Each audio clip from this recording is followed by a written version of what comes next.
Mike, turn off the video game. We're going to watch a slideshow. No, Kate, I can't yet. I just started playing here. Well, then in that case, you can just finish right now. I told you that you have to stop playing. Look who's being bossy. If you keep bossing me around, I'll tell Mom. No, I'm the one who's going to tell Mom that Mike is growing up to be a really naughty boy, and a spoiled one as well, just like a character in our slideshow. Switching on the magic lantern. Naughty Phaeton, based on a story of ancient Greece. Little Phaeton was the son of the Greek god of the sun, Helios. Needless to say, he was a spoiled boy, and he was very naughty. So why does that mean I'm spoiled and naughty? I just like to play my video games. Every morning, Helios would drive the sun across the sky on a fiery chariot, and Phaeton would ride behind him on a donkey. How cool! I want to ride it too! But Phaeton wasn't interested in riding a donkey.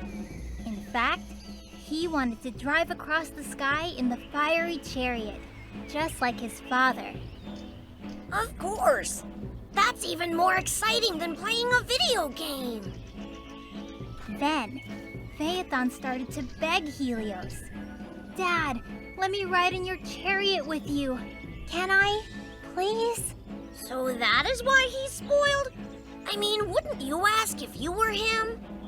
Phaeton kept asking, so Helios finally gave in. Okay, you can ride with me, but do not touch anything. See, his dad is very kind. I'm not so lucky with my relatives. The next morning, they flew across the sky, together on the chariot. Phaeton was extremely happy. The chariot was ablaze, and the horses all sparkled like magical fireworks. Whoa, so beautiful! But Phaeton was not satisfied.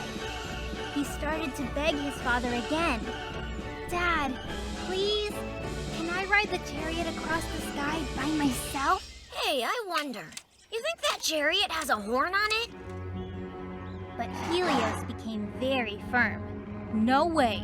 You're too little to ride across the sky by yourself. Here we go.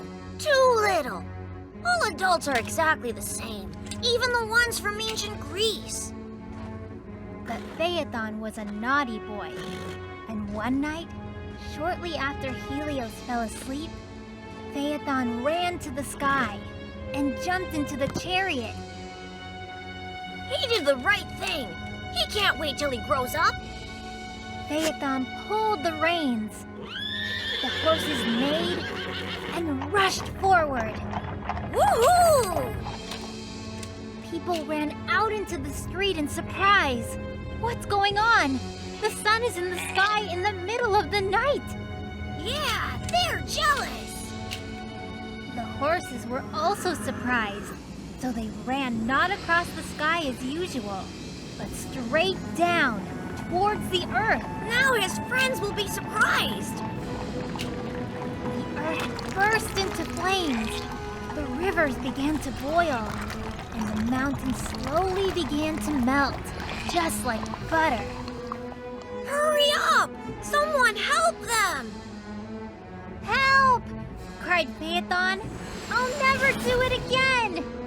Good thing that Zeus, the main god among all Greek gods, heard his cry. Zeus instantly put out the fire and put everything on Earth in order as it was before. I can just imagine his dad was very angry at him. Everyone back in ancient Greece probably heard him yelling that day too. Since then, Phaeton became very obedient. You couldn't even tell that his father is a Greek god. So, are you going to listen to me now? First, you should learn how to drive across the sky. And then, we can talk. Magic lantern.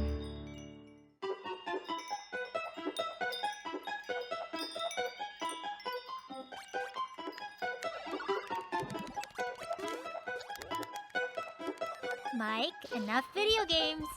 We're going to watch a slideshow. But Kate, I just started. I said you need to turn it off. I didn't finish exploring the map yet. There's just one more blank spot left. So you're an explorer, huh? Then here's a slideshow just for you. It's all about the blank spots on the map. Switching on the magic lantern. The Very Lost World. Based on a book by Sir Arthur Conan Doyle. Professor George Challenger often went on long journeys to tropical countries to study butterflies.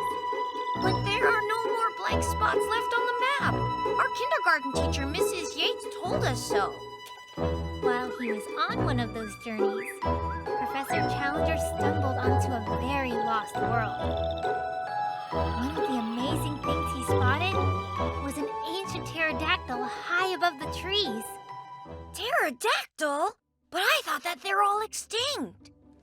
Other scientists didn't believe Professor Challenger. Challenger, you need glasses. They shouted. Pterodactyls are long gone from this world. I told you so. I believe the professor, You're all wrong. said Challenger. I will prove that I am right.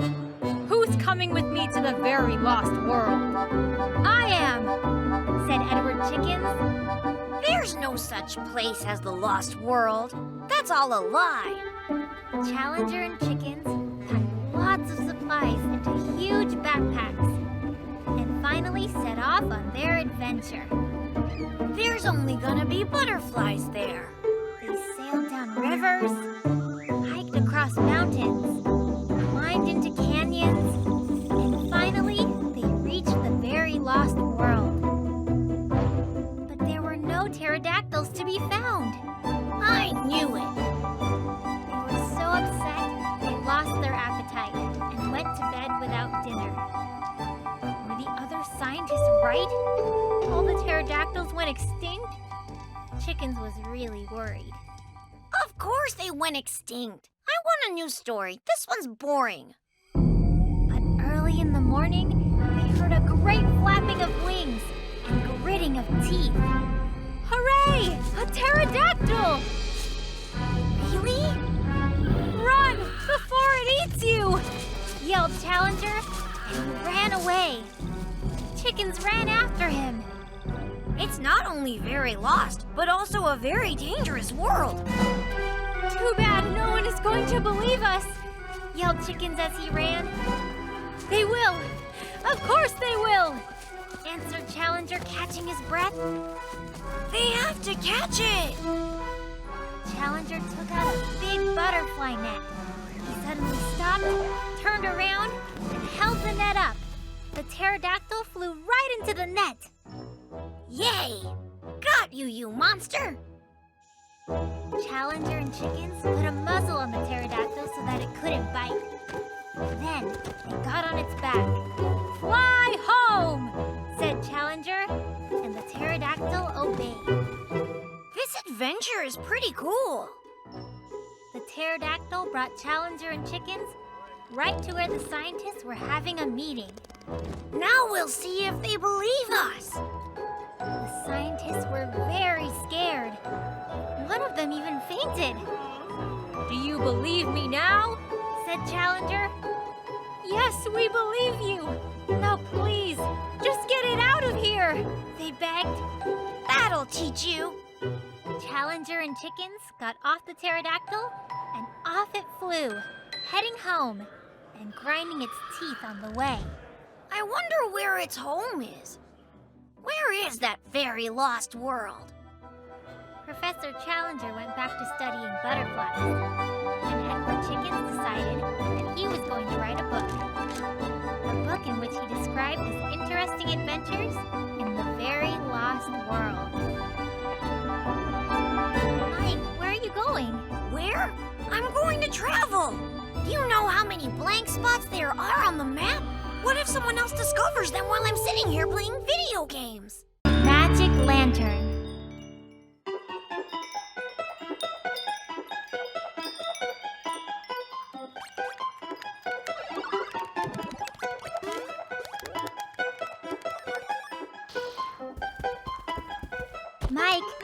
the video game. We have a new slideshow to watch. I can't, no! I have to hurry up and solve a riddle right now before I run out of time. I see. So you like riddles, huh? Of course, and searching for things.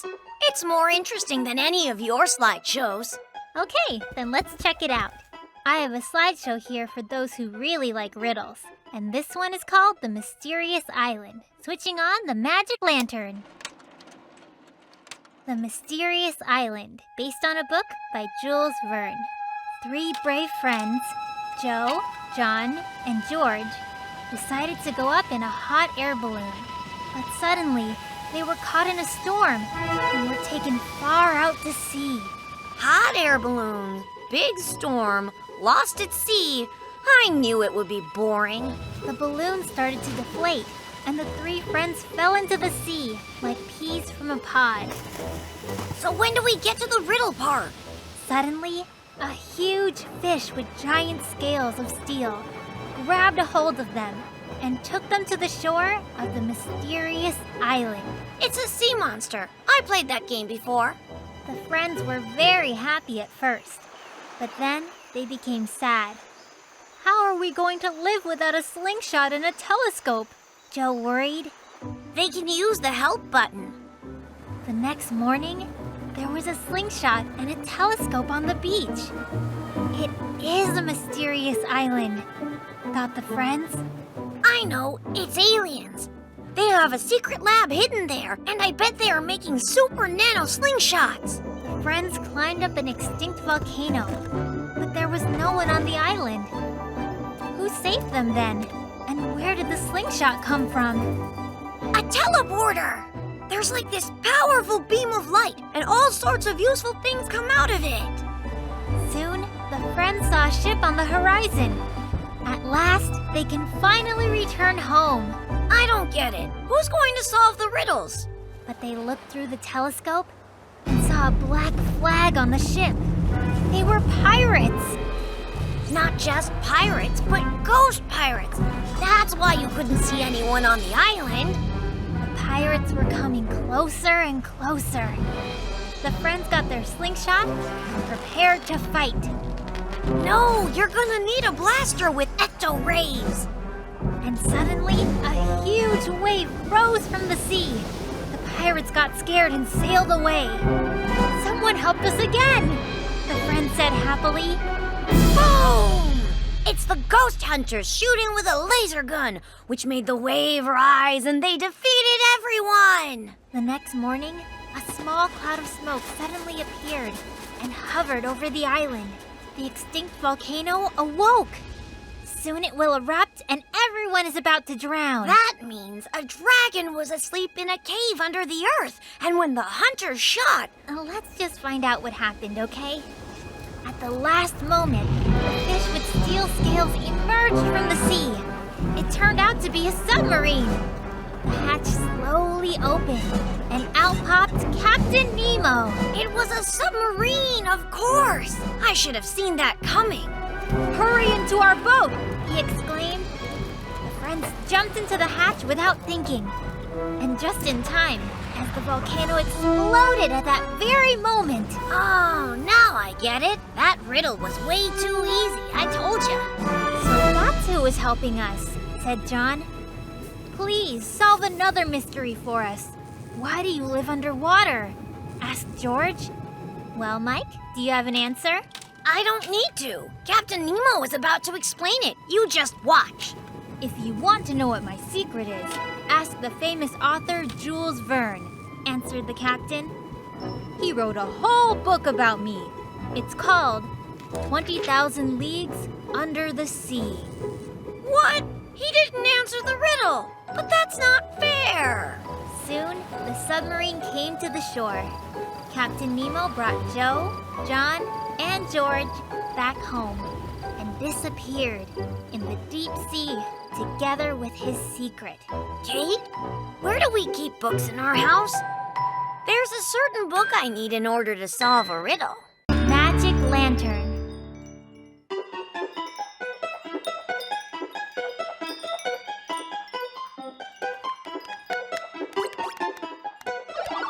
Okay, Mike, that's enough.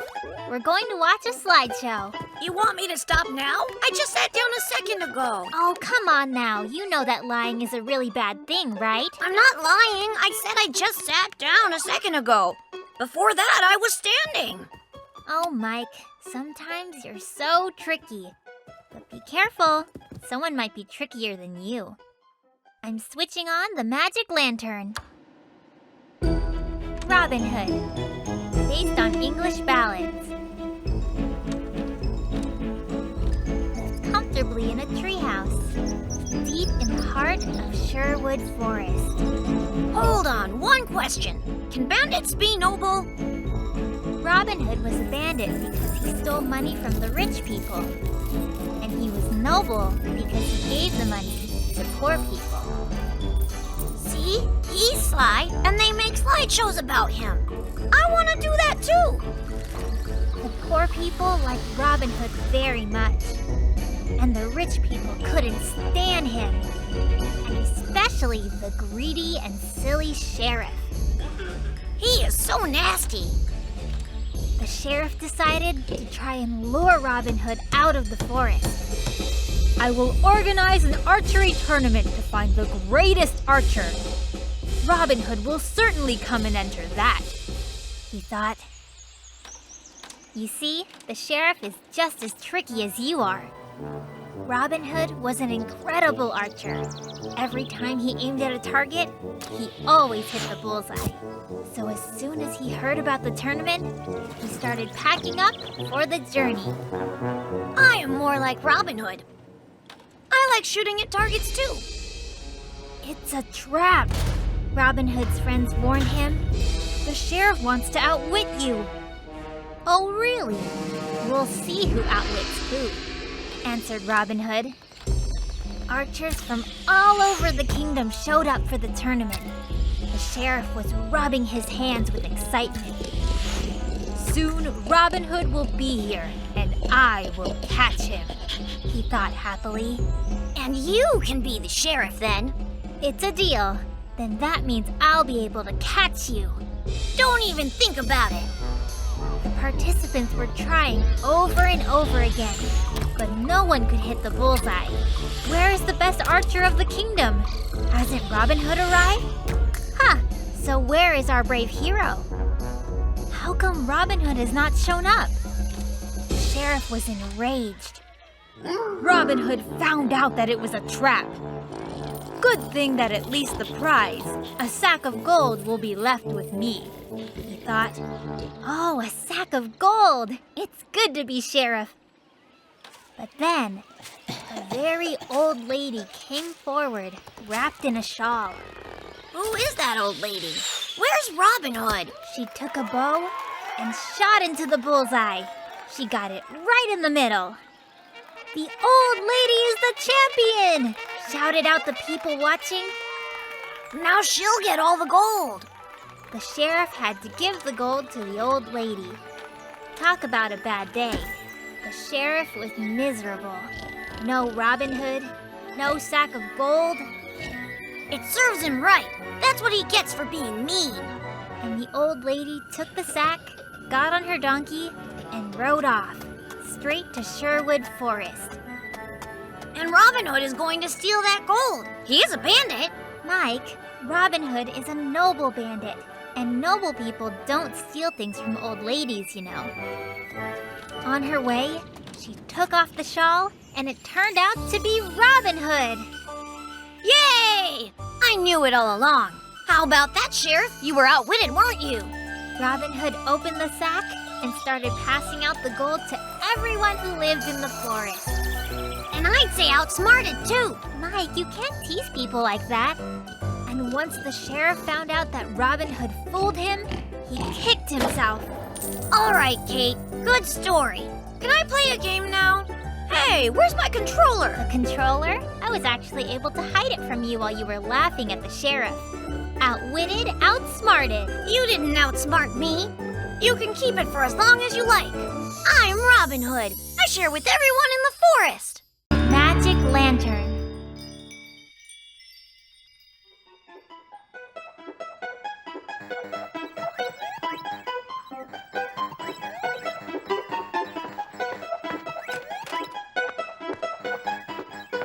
Okay, Mike, stop playing. We're going to watch a slideshow now. Not a chance! This is so interesting right now! The slideshow will be much more interesting. That is impossible! This has a battle with mutant Martians with laser swords!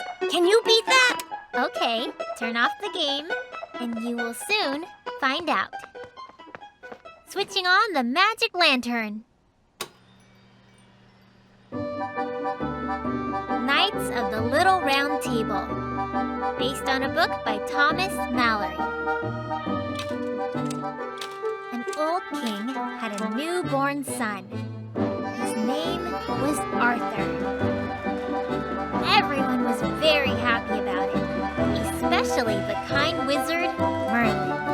Oh yeah, that's very interesting. I'll try not to fall asleep.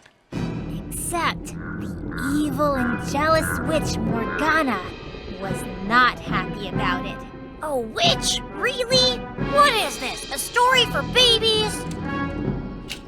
The witch Morgana tried to kidnap baby Arthur. But Merlin found out about it and hid Arthur with a family of fishermen. Oh, a family of fishermen. Now we'll see a battle with fishing rods. Whoopee! Arthur grew up and became a good fisherman. But he had no idea who his real father was. I'm so sleepy. Mike, just pay attention. Soon, the old king died, and the knights of the kingdom were discussing who would be the one to take over the throne. So they talked about it for 100 years and died of boredom all in one day.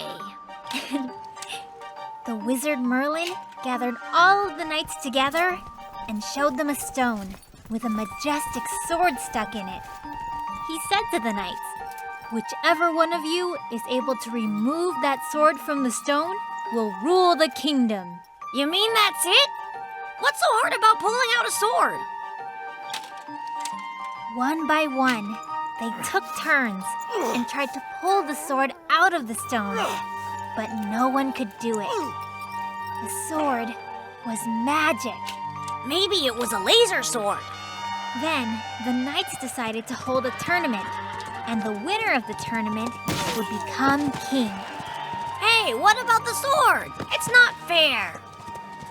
All the inhabitants of the legendary kingdom came to the tournament. Arthur also came to sell fish there. Kate, but Arthur is the one. He's the son of the king.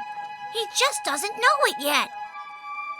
The tournament lasted very long, and Arthur got bored and went for a walk. Suddenly, he saw a beautiful sword that was stuck in a stone. Come on, get it! Arthur grabbed the handle of the sword and took it out like a knife out of butter. He really did it! The knights stopped fighting and went to look at the marvel boy who pulled the sword from the stone. Oh, it was all set up by Merlin. And then Merlin emerged. "Everyone, meet your new king. This is Arthur." I can just imagine how everyone's jaws dropped. Everyone was very happy that they found their king. And Arthur was a bit lost. He only knew how to catch fish. I could have taught him. Merlin decided to give Arthur a little round table so that the best knights could gather around it and present the new king with lots of useful advice. What kind of advice? Arthur listened to their advice carefully and became a real king very soon.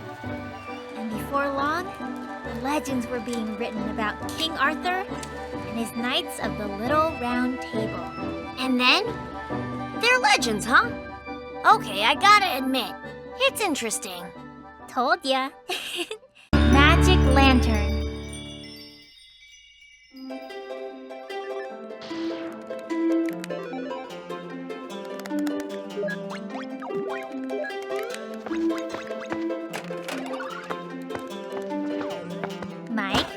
down the controller. We're going to watch a slideshow right now. Oh, really? Which one? Don't worry, it's a good one. Is it interesting? What's it about? Are there cool fights in it? Oh my, so many questions. Do you know what happens to those who stick their noses everywhere? No? Well, now you will. Okay then, switching on the magic lantern. The Time Machine. Based on a book by H.G. Wells. Jerry Smith was always getting into things. He was a very nosy boy. His mom would always say, "Jerry, don't stick your nose where it shouldn't be." Why? What was he doing? I wonder what would happen if I don't listen to Mom, thought Jerry, and continued to poke his nose into everything. What is that spring thing for? When Jerry grew up, he became a professor. Very respected, but very nosy. How does that machine work anyway? I wonder what it would be like in 100 years, thought Jerry. And he invented a time machine. For a professor, it's easy peasy. Why did he build it in the first place? Jerry got into the time machine and traveled into the future. One question. Mike, is it possible for you to be quiet for 5 seconds? What's it like in the future? Finally, peace and quiet. There were a lot of skyscrapers in the future, and robots walked, and flying cars sailed above the streets. Do they have battle robots? Not again. Jerry thought, I wonder if I go further into the future, what else I will see. And flew on. Yeah. What else? The skyscrapers were gone. Instead, there were very big flowers and really deep wells. What are the wells for? I wonder what's inside those wells, thought Jerry, and he was about to stick his nose in it. But suddenly, he was surrounded by little funny people. I don't get it. Why are all these people wearing such strange hats? Just watch. Wells are not interesting, the little people said. Let's swing on the flowers instead. What are those flowers called? Jerry swung on the flowers and then went back to his time machine. But the time machine was gone! Where did the time machine go? There were strange footprints leading to one of the wells. Whose footprints are those? Very interesting, thought Jerry, and went into the well. And there was the time machine sitting at the bottom of the well. And sitting next to the time machine was a huge, creepy spider. He was the one who stole it. Where did a spider come from? I wonder, Jerry thought to himself. And suddenly, the huge, creepy spider attacked him. And it seemed like it wanted to eat him. What does it usually eat? Usually it eats little kids who like to ask too many questions. Jerry quickly jumped into his time machine and traveled back into the past. It's not as interesting there, but there are no wells with spiders. So then what happens next? Mike, I should send you into the future. Jerry came back home, and everyone would ask him, what's it like in the future?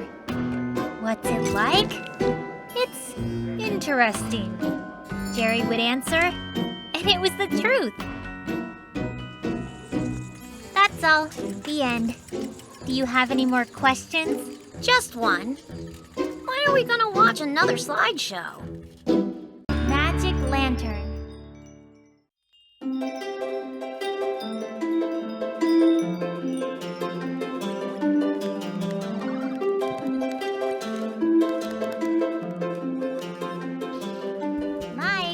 off the video game. We're going to watch a slideshow. Come on, Kate. Why do we have to do it right now? I've had enough of your monsters. You're just scared, that's all. You should have said so. Kate is a crybaby. Kate is a crybaby. Oh, really? So it's me who's afraid of the dark? Or hides from frogs sitting in trees? Okay then, I will find the perfect slideshow for you to watch, and then we'll finally see which one of us is scared. Just you wait, Mr. Smarty Pants. Switching on the magic lantern. The Legend of Sleepy Hollow, based on a book by Washington Irving. A long time ago, in a town called Little Sleepy Hollow, there lived a man by the name of Crane, who was always afraid. Yeah, okay, so what does all that have to do with me?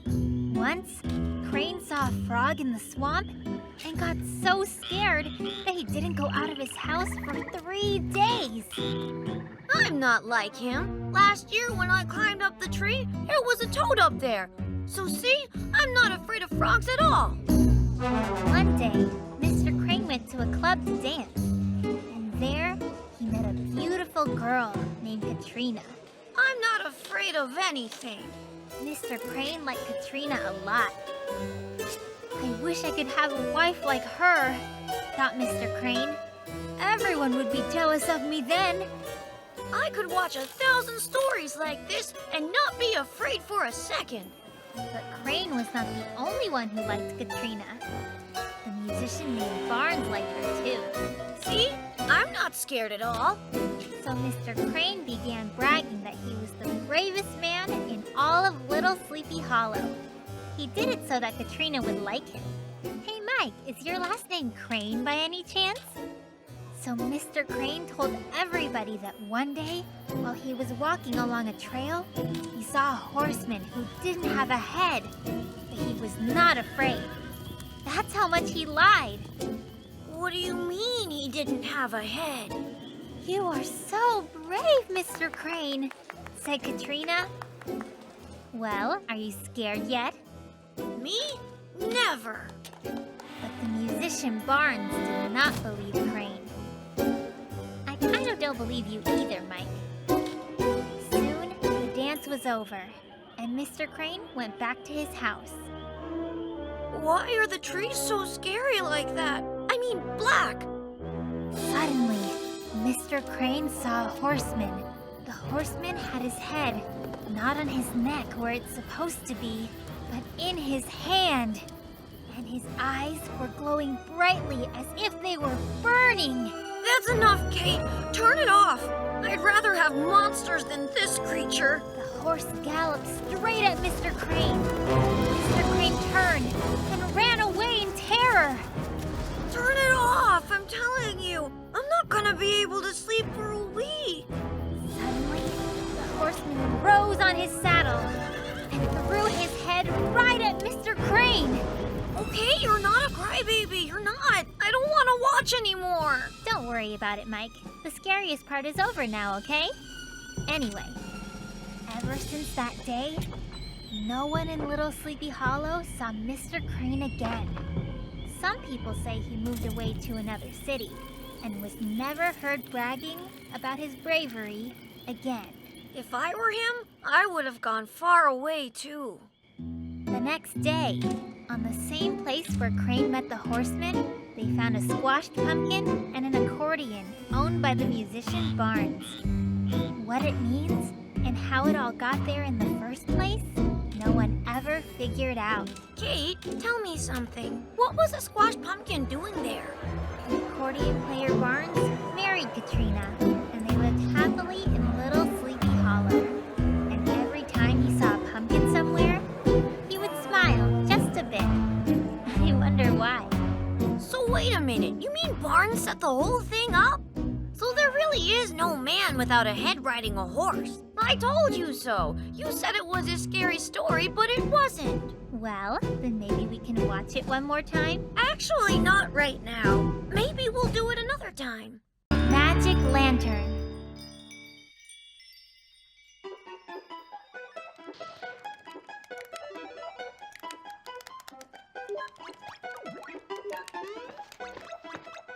Mike, quit playing. We're going to watch a slideshow. Kate, I just made it to the next level.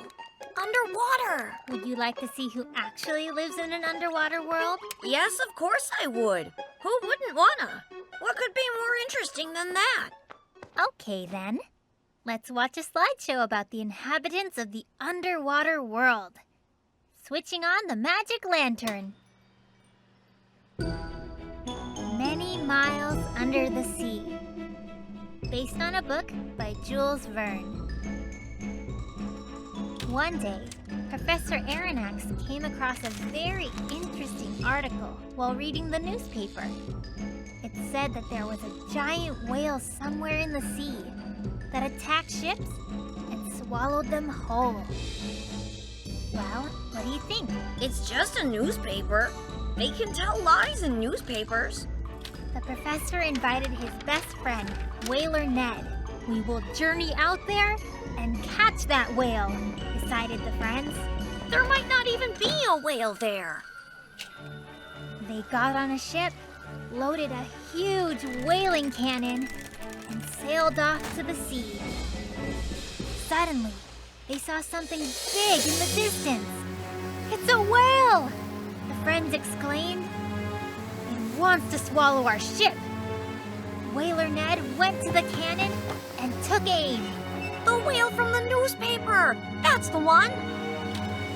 But before Ned fired the cannon, a strong blow shook their ship. Oh, be careful! The friends fell into the water and were drowning. The waves covered their heads. No! Is that it? Is it the end? Mike, don't interrupt, just watch. When the friends woke up, everything was dry and bright. We didn't drown, they figured. But where are we? Yeah, where are they?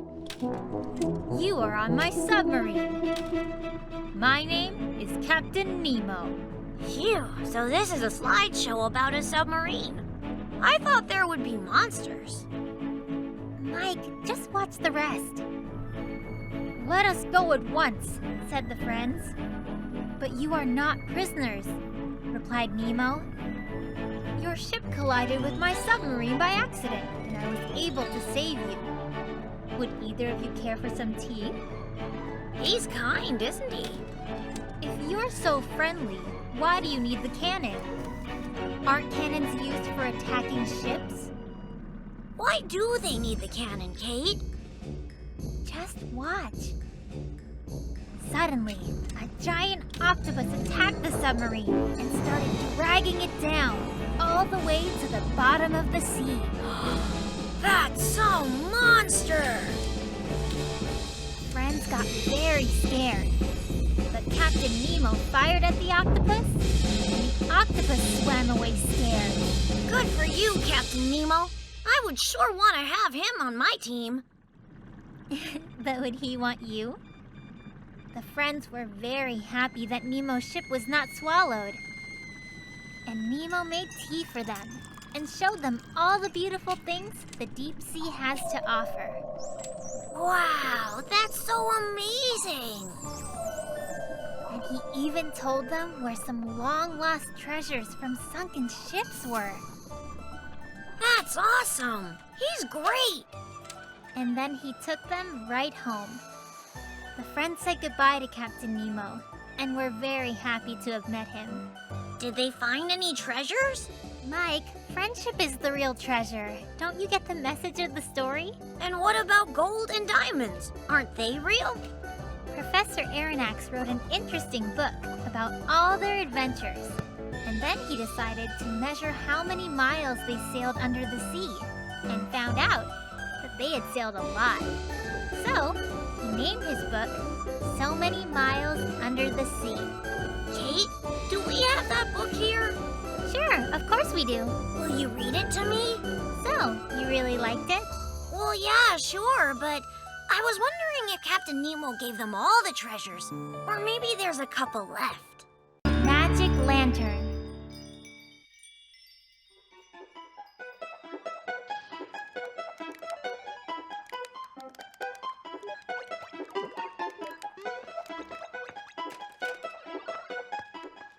Mike, turn off the video game. We are going to watch a slideshow.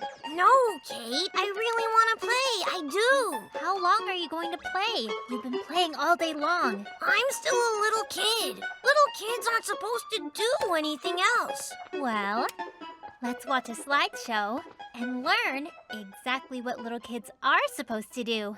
Switching on the magic lantern. In Search of the Castaways, based on a book by Jules Verne. One day, Captain Grant boarded his ship and sailed off to discover new seas and oceans. His children, Robert and Mary, stayed at home to wait for his return. "You are still too little," the captain said to them. See? They don't do anything. They just stay home. I can stay home like that too. Robert went fishing to try and catch dinner, and Mary took care of the house. What does that mean, took care of the house? Was something wrong with it? One day, Robert was fishing on his raft, and all of a sudden, he caught a big fish. I went fishing with Dad too. Yeah, but you didn't catch anything. Inside the fish, he found a bottle with a note in it. It was from Captain Grant. Well, he was lucky to find it. Captain Grant said in his note that his ship had sunk and that he was on an uninhabited island. He even drew a map, but the seawater smudged its name, so they couldn't read it. Well, it's a good thing the kids stayed at home. It's not as scary.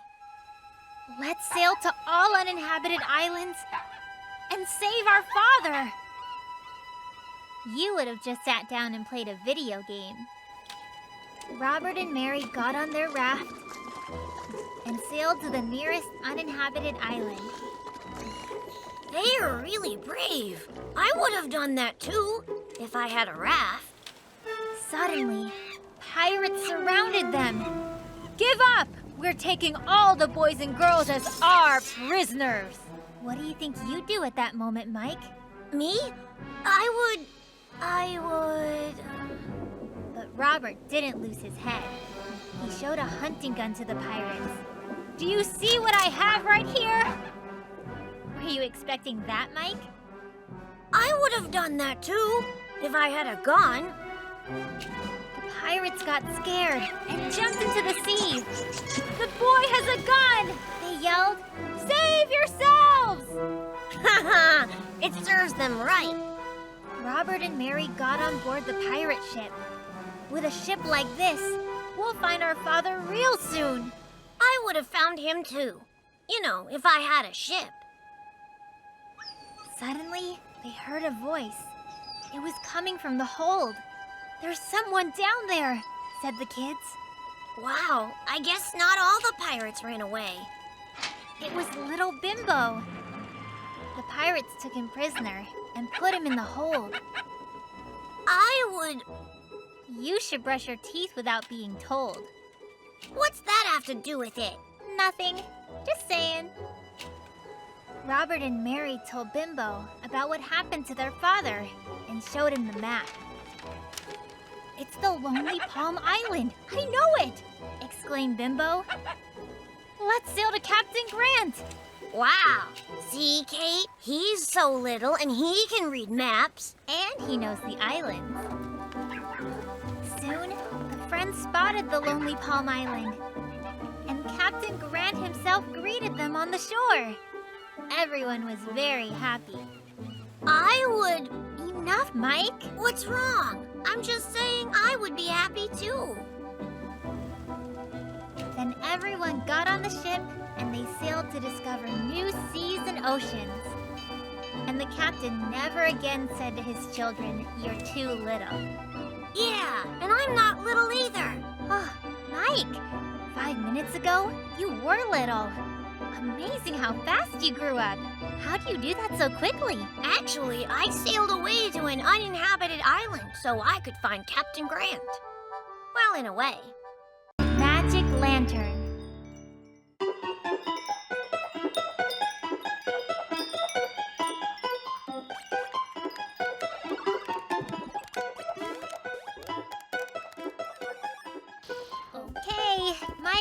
turn off the video game.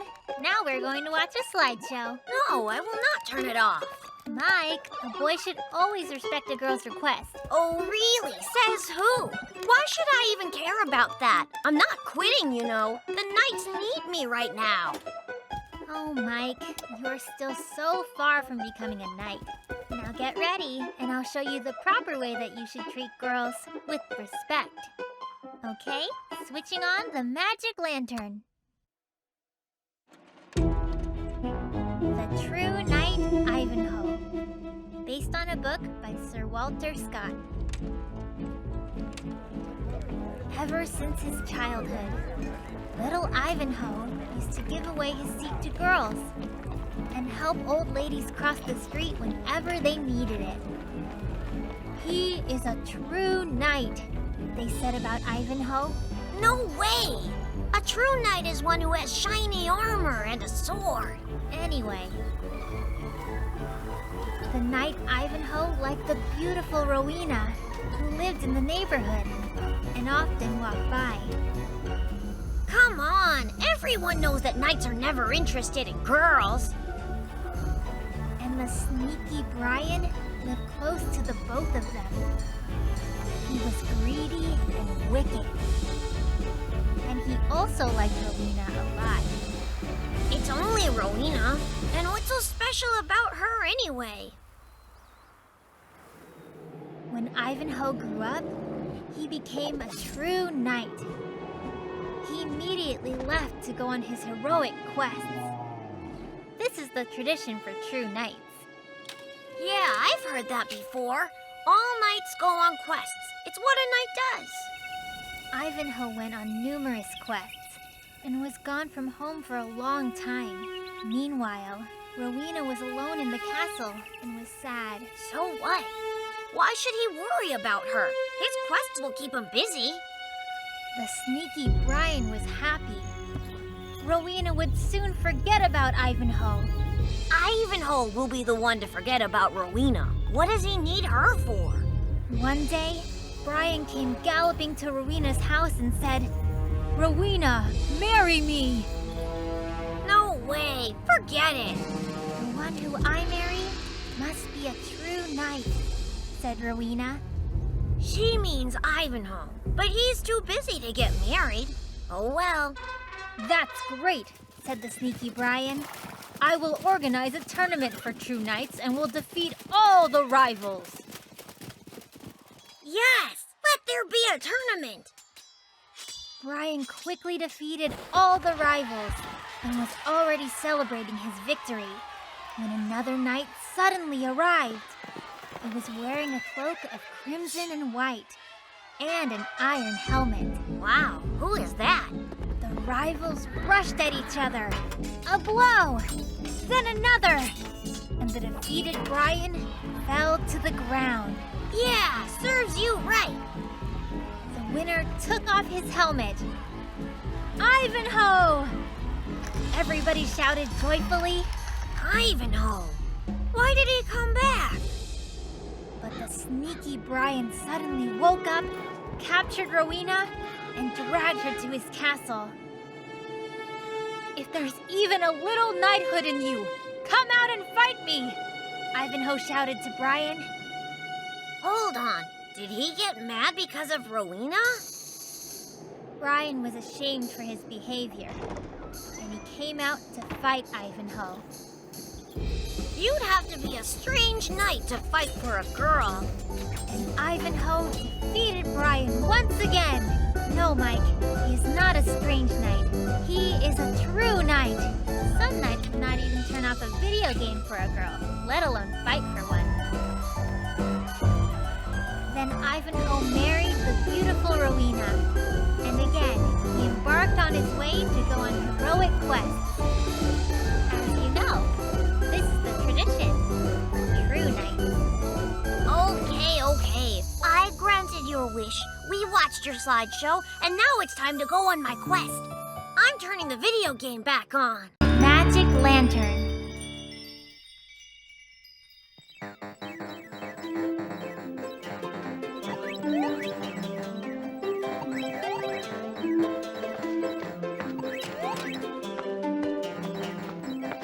Mike, stop playing. Let's watch a slideshow. Not now, Kate. I finally just made it to a new level. And they actually have real miracles on this one. Oh, so you like miracles, Mike? Sure I do. The more miracles there are, the better. Oh, well, that's great. So we'll be watching a slideshow about miracles. About the ones you'll never see in your video games. Okay? Switching on the magic lantern. Alice in Wonderland. Based on a book by Lewis Carroll. One day, Alice was sitting by the river and was feeling bored. Sitting and feeling bored? Ha! You call that a miracle? Mike, don't get smart with me, okay? Suddenly, a white rabbit ran by her. Oops, I'm late, said the rabbit as he looked at his watch and slid into his hole. A rabbit with a watch? A rabbit with a watch? Wondered Alice as she rushed after him. Is she going to crawl into that hole? The hole turned out to be very deep. This way you can fly all the way through the earth, Alice thought, but then her feet touched the ground. And where did she end up? Alice found herself in a room with a small door. There were 2 pies on a table nearby. Alice picked up one of the pies and took a bite. Kate, why did she eat the pie? Was she hungry? Suddenly, her hands and feet grew very big. The pies were magic. Then Alice picked up the other pie and took another bite. Real magic pies? How cool! Well, it's a miracle, huh? Yeah. Now, Alice became so small that she could easily enter the garden with the giant flowers. What a wonderful country! And what country is it? What is it called? This wonderful country is called Wonderland. And again, the white rabbit was running and ran past Alice. I'm late, repeated the rabbit. What is he late for? Yeah, Kate. What is he late for? Visiting the Queen, said the cat in a tree. I am the Cheshire Cat, he introduced himself, and I can smile. Kate, look, I can smile too. And I can also disappear, said the cat as he disappeared, leaving only his smile behind. More and more wonderful, thought Alice. Too bad our cat can't do that. Angus, let's see you disappear. Then Alice saw the guards, who were painting the white roses with red paint. If the Queen finds out that we planted white roses instead of red ones, we will go to prison. Don't be ridiculous. You don't go to prison for that. Of course you don't.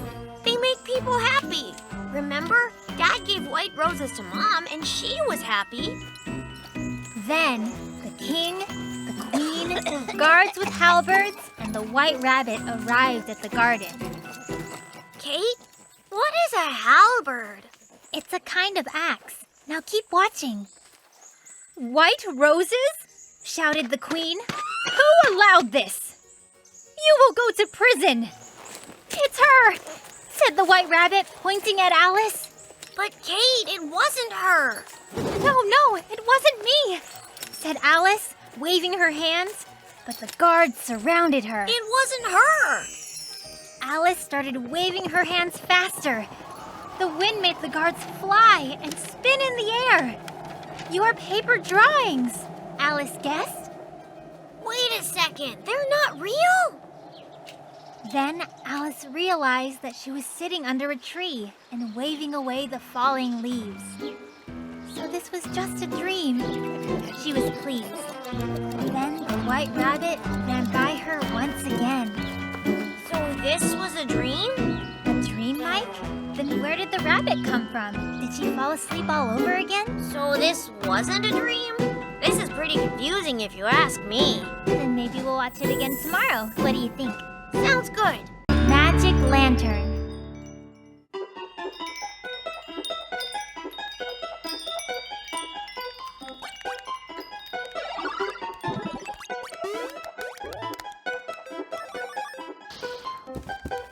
Okay, Mike, put away the video game.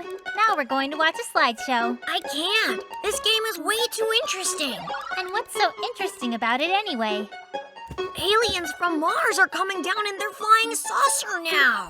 So, you're interested in seeing what aliens that come from Mars would look like? I have a slideshow here that is perfect for those who are looking forward to seeing Martians.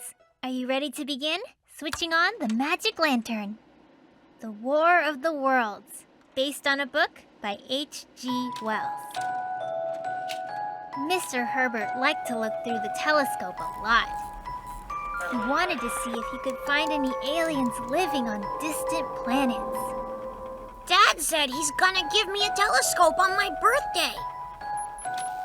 Every day, he would transmit a message into space. Beep, beep, beep, beep, beep, beep, which meant, "Dear aliens, please come here and join me for a cup of tea with milk and biscuits." What if the tea didn't have milk? I don't like milk. One day, Herbert noticed some flashes on the surface of Mars. The Martians probably got the invitation I sent them, he thought. All right, way to go, Kate. You finally found a good slideshow. Okay, let's see some more. Herbert put the kettle on the stove and hurried out. Soon, he saw a meteorite falling from the sky. It's not a meteorite, it's their flying saucer. A door opened inside the meteorite. It's a spacecraft, guessed Herbert. I told you, didn't I? Okay, you Martians, it's time to show yourselves. Tentacles appeared to come out from inside the spacecraft. And soon, a Martian came wandering out. Is that a Martian? What about the little green men? Welcome! The tea is already on the stove, Herbert was going to say, but the Martian looked at Herbert, took a sniff, and licked his lips like a predator. Actually, I don't think I like him. But he definitely likes you, how you taste. The Martian seemed to be preparing to eat Herbert. He got ready to jump and opened his mouth, showing his teeth. He got confused, that's all. He was invited to have some tea, not to eat a whole dinner. I think I'll have to hold off on the tea for now, thought Herbert, and then started running. The Martian ran after him. So we all really want to meet these aliens, and then they decide to come down here and eat us. Herbert ran into the kitchen and looked for a weapon. There was no weapon, only a box of biscuits. You'd better watch out. Hit him with a frying pan or something. The scary head of the Martian showed up in the window. Herbert grabbed the box of biscuits and threw it directly into the monster's mouth. I hope they make him sick to his stomach. The Martian got angry. Then he was surprised, and he cheered right up. The biscuits turned out to be very delicious, even more delicious than Mr. Herbert. Phew, safe.